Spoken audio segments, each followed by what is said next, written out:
ሁላችሁም ኢትዮጵያውያን የሆናችሁ ሰዎች በሙሉ ይሄንን ቪዲዮ ሼር፣ ኮፒ ሊንክ ዱት ሪፖስት በማድረግ ብዙ ሰው ጋር እንዲደርስ አድርጉልኝ።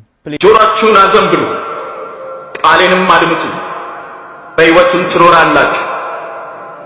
እግዚአብሔር በሚገኝበት ጊዜ ፈልጉት፣ ቀርቦም ሳለ ጥሩት። ክፉ ሰው መንገዱን በደለኛም ሐሳቡን ይተው። ወደ እግዚአብሔር ይመለስ፣